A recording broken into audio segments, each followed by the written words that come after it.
Sermão de São João Maria Vianney. Eles pertencem ao mundo. Uma parte, e talvez a maior parte das pessoas, está totalmente envolvida com as coisas deste mundo. E neste largo número, existem aqueles que se julgam felizes por terem suprimido todo e qualquer sentimento de religiosidade, todo e qualquer pensamento sobre a vida eterna. Aqueles que fizeram de tudo o que estava em seu poder para apagar da memória a terrível recordação do julgamento, no qual um dia todos nós teremos que nos apresentar e prestar contas. Durante o curso de suas vidas, eles usam de tudo quanto é artimanha e frequentemente até suas posses para atraírem para o seu modo de vida tantos quanto puderem. Eles já não acreditam em mais nada.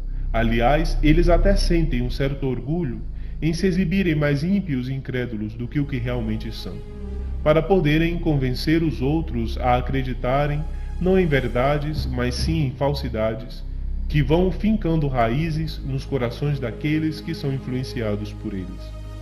Durante um jantar que Voltaire deu num certo dia para seus amigos, um bando de ímpios, ele rejubilou-se porque entre todos os presentes não havia um sequer que acreditava em religião, embora no fundo ele próprio ainda acreditava. Tanto é verdade que ele demonstrou isso claramente na hora de sua morte. Naquele momento crucial, ele ordenou com grande pressa que um sacerdote fosse levado à sua presença para reconciliar-lhe com Deus. Mas foi tarde demais. Deus, contra quem ele havia lutado e falado mal com tanta fúria durante toda a sua vida, agiu com ele do mesmo modo, como agiu com Antíoco. Deus simplesmente o abandonou à fúria dos demônios. Naquele momento de pavor, Voltaire tinha apenas o desespero e o pensamento da condenação eterna que lhe estava destinada. O Espírito Santo nos diz: o tolo diz em seu coração, não existe Deus. Mas é apenas a corrupção de seu coração que o leva a cometer tais excessos. No fundo, ele não acredita nisso. Ou seja, aquelas palavras, Deus existe, nunca desaparecerão inteiramente de seu coração. O pior dos pecadores sempre proferirá o nome de Deus, mesmo sem pensar no que está dizendo. Mas deixemos esses blasfemos de lado. Felizmente, apesar de vocês não serem tão bons cristãos como deveriam ser, graças a Deus vocês não estão entre este tipo de gente. Mas então vocês me perguntarão, afinal, quem são essas pessoas que estão parcialmente do lado de Deus e parcialmente do lado do mundo? Bem, meus caros filhos, permita-me descrevê-los. Eu vou compará-los, se me permitirem usar o termo, com cachorros que correm atrás do primeiro que os chamar ou lhes acenar. Vocês podem segui-los do amanhecer até o fim do dia, do início do ano até o final. Essas pessoas veem o domingo simplesmente como um dia de descanso ou de lazer. Neste dia, eles ficam mais tempo na cama do que nos dias de semana. E ao invés de se entregarem a Deus de todo o seu coração, eles nem sequer pensam no Altíssimo. Alguns deles estarão o tempo todo pensando em como será o seu dia de lazer. Outros estarão pensando nas pessoas que eles irão encontrar e ainda outros nas vendas que eles irão fazer ou no dinheiro que eles esperam gastar ou receber. É com grande dificuldade que essas pessoas fazem o sinal da cruz. E quando a fazem, fazem de um modo desleixado.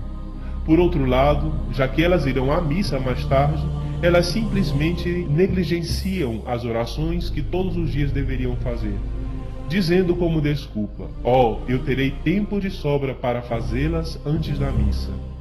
Essas pessoas sempre têm algo mais importante a fazer antes de se prepararem para ir à missa, e apesar de terem planejado orar um pouco antes de saírem para a igreja, dificilmente conseguem chegar a tempo para o início da missa. Se encontram um amigo ao longo do caminho, não têm o menor escrúpulo em voltar para casa com tal amigo e deixarem a missa para outra ocasião.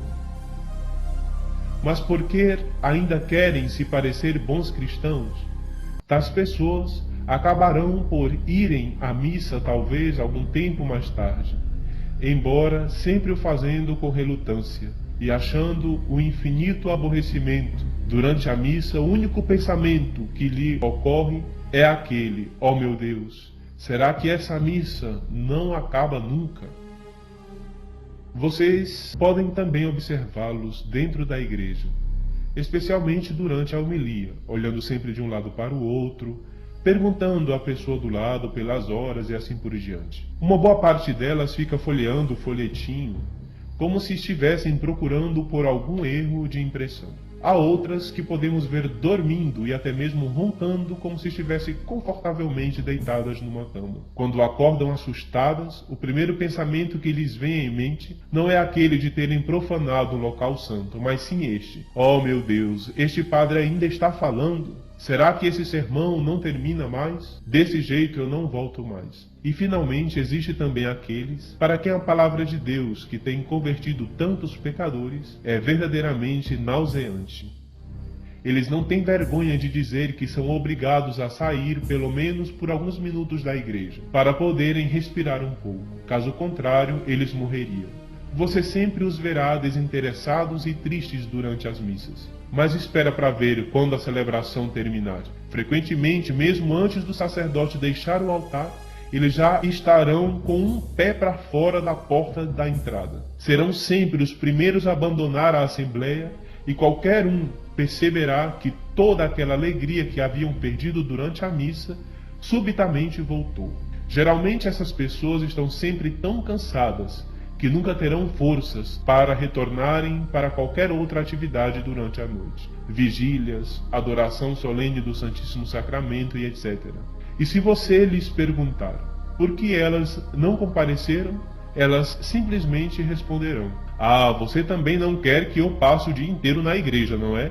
Afinal, tenho outras coisas para fazer. Para tais pessoas, não existe nada que se aproveite nas homilias, nem no rosário ou nas orações noturnas.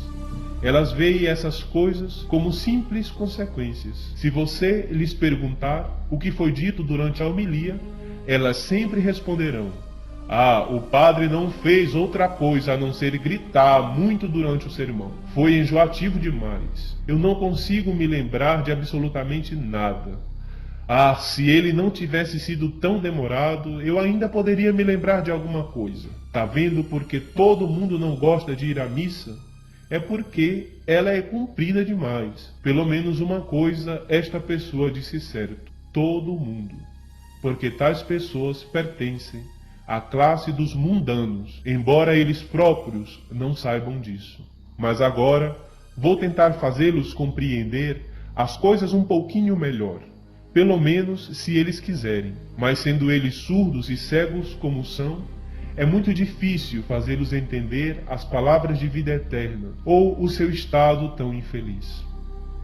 Só para começar, eles nunca fazem o sinal da cruz antes de uma refeição, e nem tampouco fazem ação de graças depois das mesmas, e muito menos recitam o Ângelus.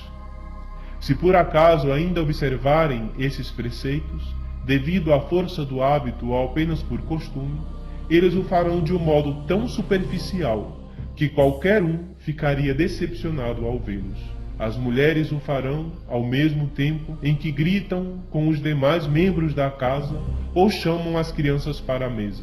Os homens o farão distraidamente, enquanto rodam o chapéu de uma mão para a outra, como se estivessem procurando por algum buraco.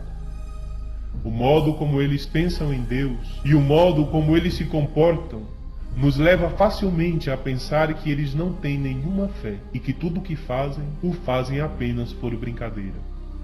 Tais pessoas não têm o menor escrúpulo em comprar ou vender nos dias santos e domingos, muito embora saibam que quando não se tem um motivo razoável para isto, é sempre um pecado mortal. Tais pessoas veem todos esses fatos como bobagens. Alguns chegam a frequentar a igreja nos dias santos apenas para recrutarem trabalhadores, e se você disser que o que estão fazendo é errado, elas simplesmente responderão: Nós temos que ir onde as pessoas se reúnem e quando elas podem ser encontradas. Elas também não se importam nem um pouco em pagar suas contas aos domingos. Afinal, durante a semana, precisarão de todo o tempo disponível para adiantar seus trabalhos. Você então me dirá: nenhum de nós se preocupa muito com essas coisas. E eu lhes digo: vocês não se preocupam, meu caro povo, porque vocês também são todos mundanos. Vocês querem servir a Deus e ao mesmo tempo satisfazerem aos padrões deste mundo. Vocês percebem, meus filhos, quem são este tipo de gente? São pessoas que ainda não perderam completamente a fé e que de alguma maneira ainda permanecem ligados ao serviço de Deus. São pessoas que ainda não abandonaram de vez todas as práticas religiosas e que chegam inclusive a achar falta naqueles que não frequentam a igreja de jeito nenhum. Mas elas próprias não têm coragem de romper com o mundo para passarem exclusivamente para o lado de Deus. Tais pessoas não desejam ir para a condenação eterna, mas também não querem se meter em situações muito inconvenientes. Elas acham que serão salvas sem ter que fazer muita violência contra si próprias. Elas têm uma ideia de que Deus, sendo tão bom, não criou ninguém para a perdição e que no final, apesar de tudo, Ele perdoará a tudo e a todos, que no tempo propício todos se voltarão para Deus, que corrigirão suas faltas e abandonarão seus maus hábitos. No caso de em algum momento de reflexão chegarem a dar uma repassada em suas vidas mesquinhas, talvez eles até se lamentem por seus pecados.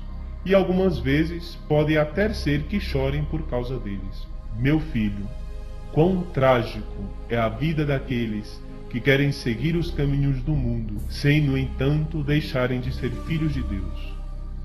Vamos um pouquinho mais adiante e vocês serão capazes de compreender mais claramente e ver com seus próprios olhos o quão estúpido esse estilo de vida pode ser.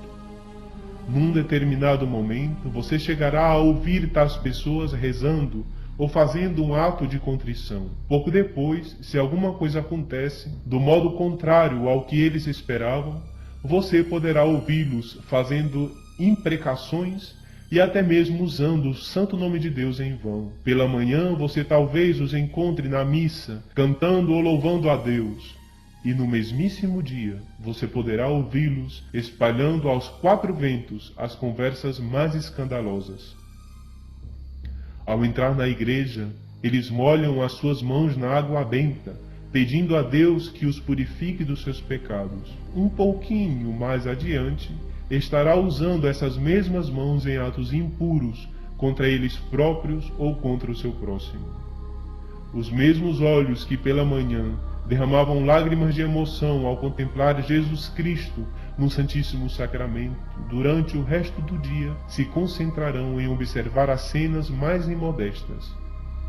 Ontem você viu um determinado homem fazendo um ato de caridade ou prestando um serviço ao seu próximo.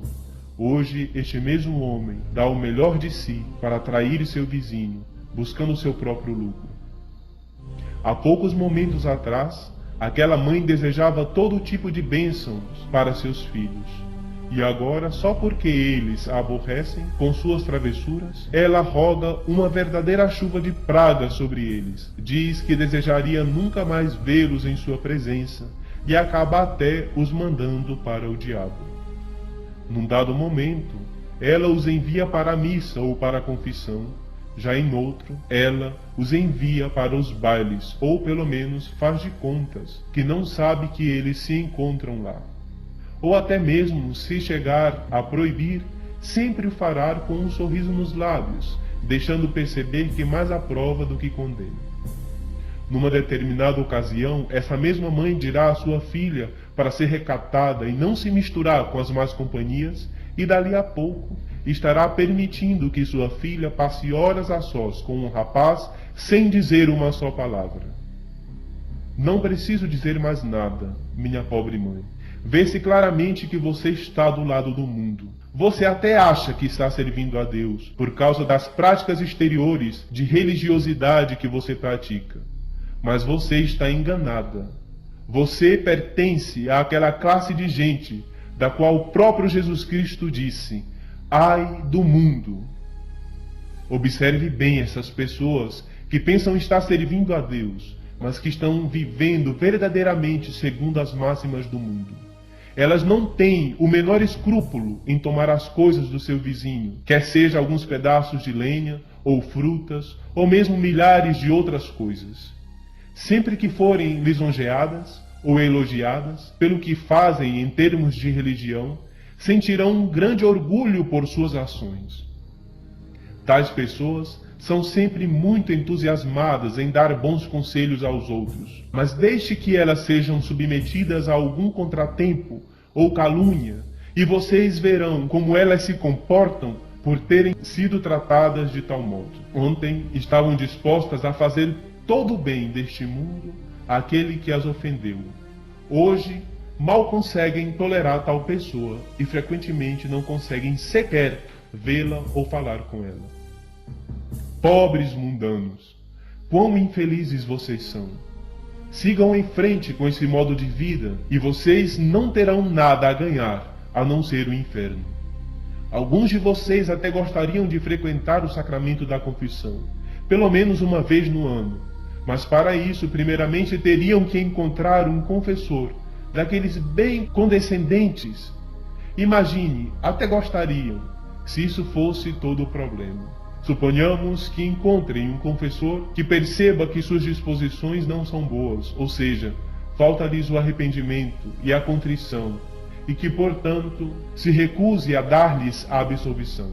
Imediatamente se põe a falar mal do confessor, procurando se justificarem a si próprias pelo fato de terem tentado e falhado em obter o sacramento.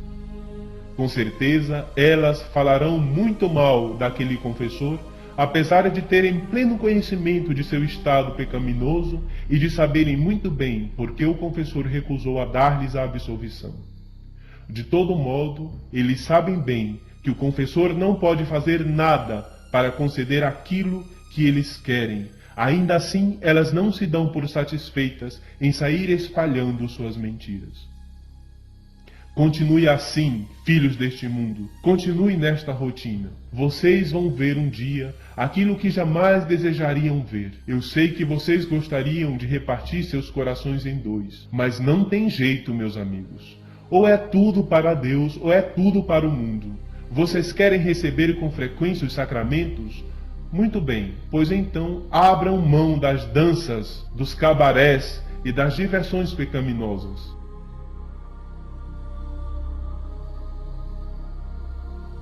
Hoje, vocês possuem a graça em grau suficiente para virem até aqui, apresentarem-se voluntariamente no tribunal da penitência, ajoelhar-se diante da mesa sagrada e partilhar do pão dos anjos. Daqui a 3 ou 4 semanas, talvez até menos, vocês já serão vistos, passando as noites ao lado dos bêbados, e o que é pior, se entregando aos mais horríveis atos de impureza. Pois, continuem assim, filhos deste mundo. Logo, logo vocês estarão no inferno. Lá eles ensinarão a vocês tudo o que deveriam ter feito para conseguir o céu, que vocês acabaram perdendo inteiramente por sua própria culpa. Ai de vocês, filhos deste mundo.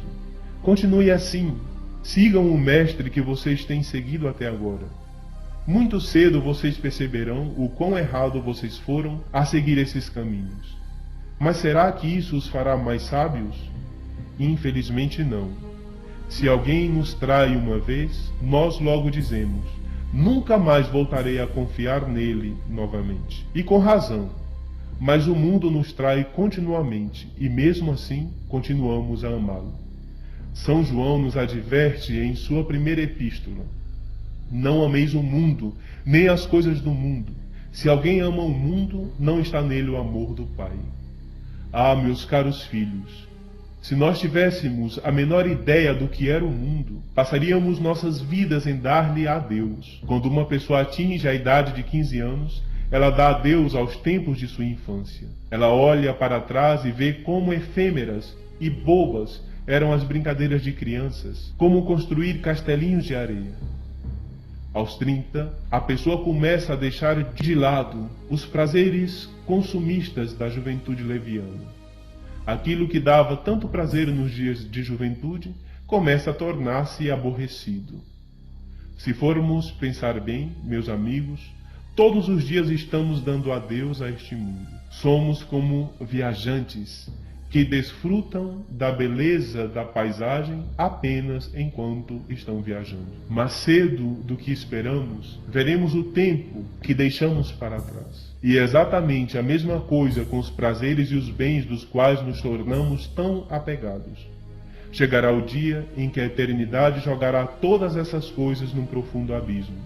E então, meus caros irmãos, o mundo desaparecerá para sempre dos nossos olhos. E reconheceremos a nossa loucura em termos sido tão apegados a ele. E a respeito de tudo o que nos foi dito sobre o pecado, só então veremos que era tudo verdade. Coitado daquele que tiver vivido somente para o mundo, aquele que não buscou outra coisa senão o mundo em tudo aquilo que fez. De repente, todos os prazeres e alegrias do mundo já não mais existem. Tudo estará escapulindo de suas mãos. O mundo, suas alegrias, todos os prazeres que procuravam e ocupavam o seu coração. E o que é pior, também suas almas.